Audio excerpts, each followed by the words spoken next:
Okay, so it's not like you planned on a map, like, okay, I'm gonna go here and I'm gonna stay here tonight, and you just you just kind of do it day by day? Yeah, on the larger scale, I knew my route. I planned the route basically by merging the two guys that I had seen had walked around the world. I merged those routes. I wanted to hit every continent. So that was this merging that I did. And then I gave it a rough, like literally just Google Maps, like if I drove from here to here, like what's the general mileage? And then Right. added some because I figured, okay, it'll take this. And I figured I would average like 14 miles a day with rest days. And that was total shot in the dark. I had no idea like what it would actually be, but I figured, okay, that's probably realistic.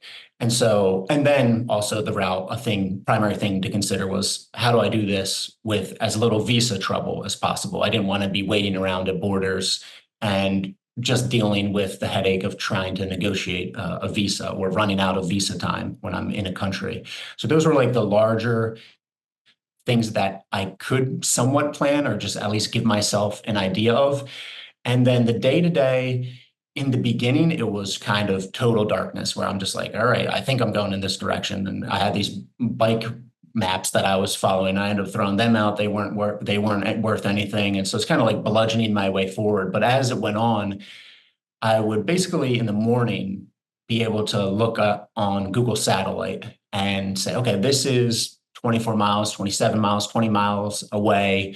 Here looks like some promising places to camp, and then kind of structure my day in that way. And say, okay, let's try and get here. And ideally, when I was firing on all cylinders, I would time it out where I was about 3 miles in the morning. Or at night, I would sleep like 3 miles from ideally like a restaurant or a cafe. And so then I would walk an hour, wake up, you get a breakfast, power up, keep going.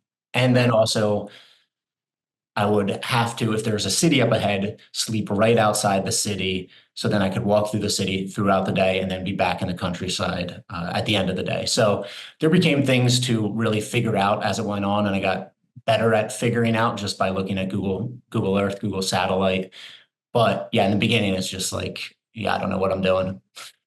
So I think it's interesting because if people are listening and they're like, "Oh, I wanna do something like this," but, like, how do you even start? I mean, did you have to say, "All right, I need to have this much amount of money," because there is overhead. I'm assuming you're going through lots of pairs of sneakers. You have to eat, you have to fly. I mean, you can't or take a boat, you can't just go from one continent to the other. So, where do you plan or how much do you plan? Where do you plan on getting money? Is there a sponsor option? Like, how does that work? Yeah, so I had saved, like I said, I think I had it's about $24,000, $25,000, something like that when I was 25. And I knew it wasn't enough. Mhm. And I wanted to earn more money, but my parents were losing their house. And also I was 25 and I was like, I need my life to break one way or the other. I had more money saved. I had been giving it to my parents to try and help them keep the house. So that kind of slowed me Oh, down. wow. I would have left probably a little earlier otherwise.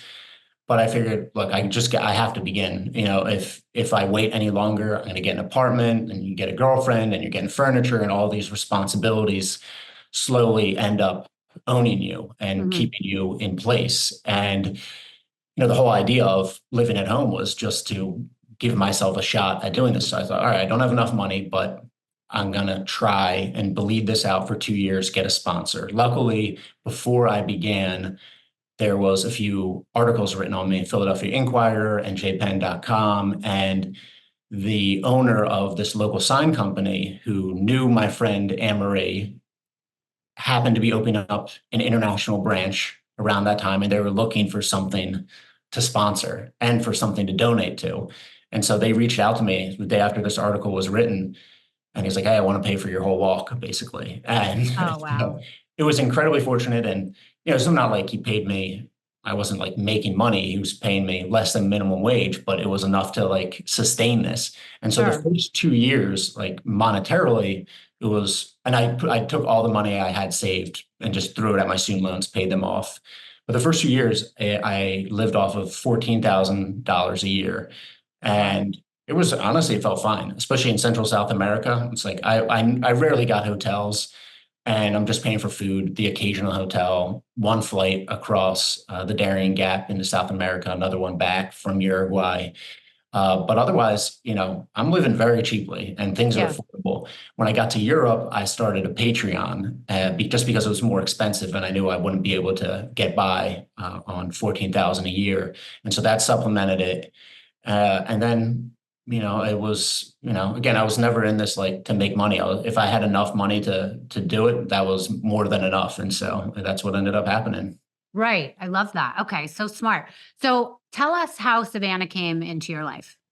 Savannah came into my life 4 months into the walk after too many nights of not being able to sleep and thinking someone was coming to murder me or, Oh, rob me or whatever. And, totally unfounded, but you're just camping on your own in strange places. did And that ever happen on your trip?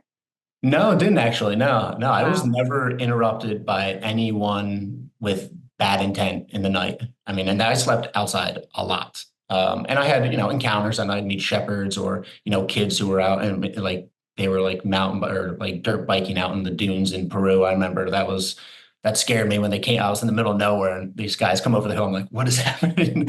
Like Mad But Max going yeah, on. Mad Max, exactly. Yeah.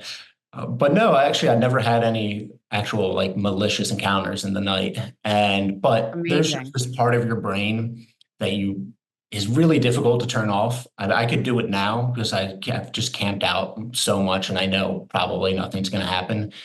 But in the beginning, it's really difficult to turn off. And so you just wake up 4 or 5 times a night when you're kind of in a lighter sleep and, you hear a twig crack or the Yeah. branches creak, whatever it is.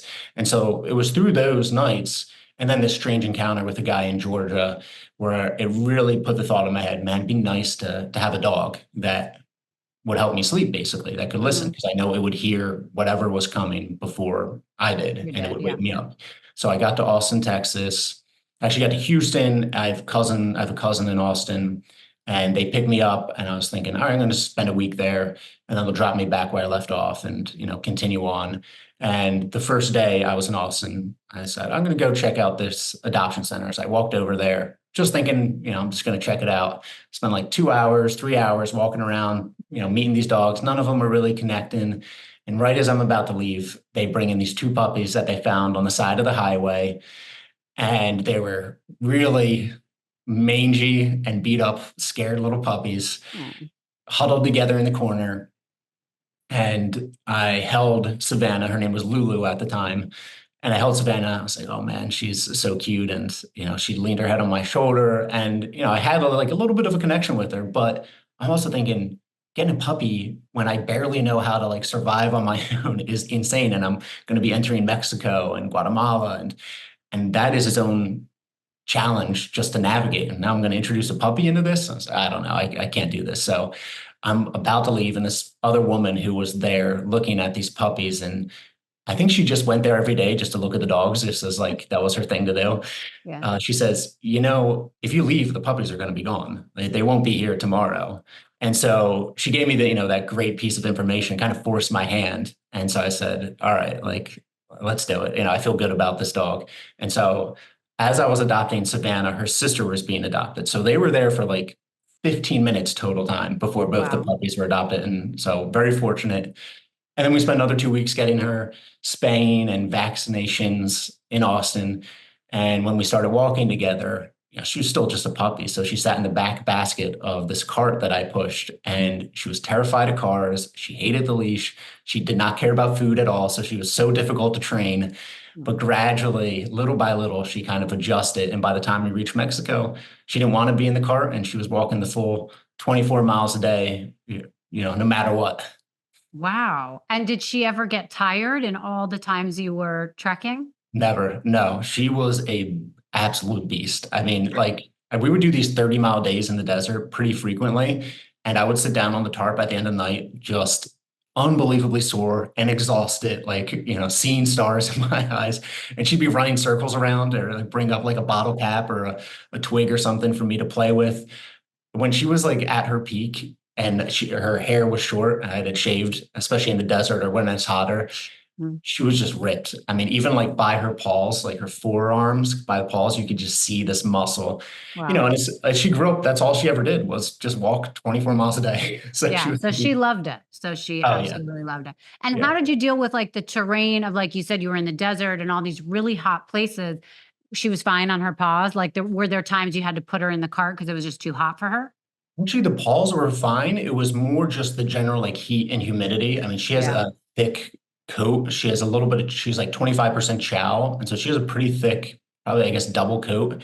And in say like Costa Rica was the worst for the heat. Mhm. I mean, it was 100 degrees every day, 100% humidity, no wind. And I would just be sweating all night, sweating all morning. So we were waking up at 4 o'clock in the morning, stopping at 10. And so having Savannah, I think otherwise I would have probably just barreled through the heat, but having Savannah made me more attuned to it and said, all right, we actually like need to manage this.